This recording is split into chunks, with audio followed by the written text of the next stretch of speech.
store refused to allow the exchange of defective batteries or issue refunds later. They lost $350. Petty revenge.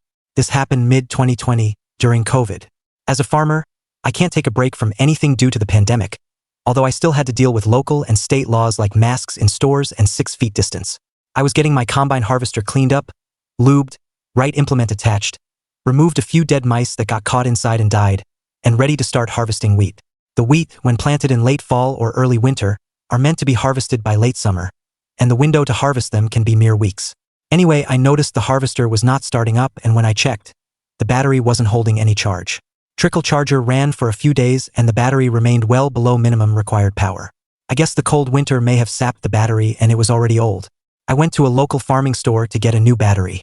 These batteries are $350 for my John Deere harvester, so not cheap. They didn't take the old one for core exchange as returns were temporarily banned.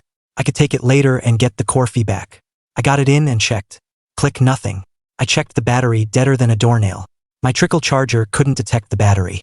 That seemed to indicate there's a full open like a missed connection inside, or a few damaged lead plates. So back to the store. It should be a simple straight exchange, right? Except with Michigan's temporary ban on return to prevent people from getting too close to employees or sharing COVID-contaminated items. Stores were required to extend the return period starting from the end of the ban so people could return. Unfortunately, the only option store offered was another $350 battery. The store policy had a 2 weeks limit, after ban is lifted that is, to return batteries for exchange and absolutely no refund. With the temporary law, I couldn't exchange it right that time.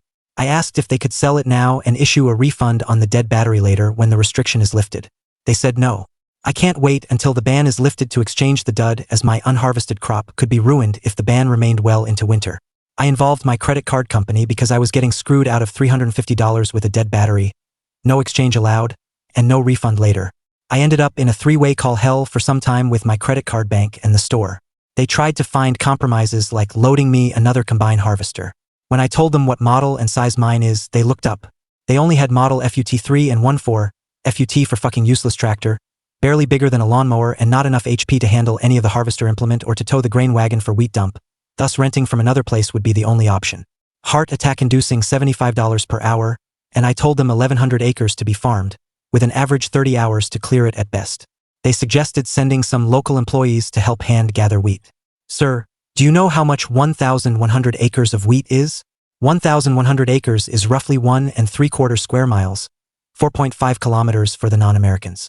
And all those have to be gathered in a few weeks. I would need at minimum a few hundred people hand-cutting all the wheat, thresh them all, and dump the wheat into the trucks. A few of your employees might be able to do 1 acre a day but not finish 1,100 acres in a few weeks. A few hundred people doing it for a few weeks at standard wage would far exceed the cost of one harvester rental for a few days, and be well within the cost of an used, similar-sized harvester. A team of just 5 employees doing 1 acre a day would end up finishing in 3 years, with most of the wheat rejected for being too old, rotten, and moldy. We were still back on the battery. The store pointed out state law prohibited return and suggested I wait to return for exchange. I said I can't wait for when I can exchange the battery as it may be too late to harvest my wheat. The credit card reminded them they had an obligation to sell working merchandise, and they need to make an exception to either exchange for another now or allow defective batteries returned for full refund when returns are allowed. The store said no refund on returned battery for any reason and refused to allow exchange due to law. Either exchange it now, make an exception and allow refund later, pay for a rental combine harvester out of their pocket, or send a few hundred employees on their dime. No, no, no, and no.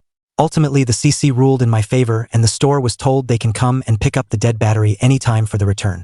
I got a new battery from a different store and have never gone back to the first one since then. The dead battery and the original old battery have been sitting in my barn for 4.5 years now. I sent them reminders when Michigan lifted the return ban and again a few months later. Since it is considered abandoned after they ignored my last reminder, maybe I'll send it to someone to try and rebuild it. If it's not rebuildable, I can still take both somewhere and get some money out of it. If the employee of the store is reading this and remembers it, this will be your last chance to come in and pick up your damn battery. Bring help and a broom. That battery is around 120 pounds, 55 kg, with about 20 pounds of dust on top.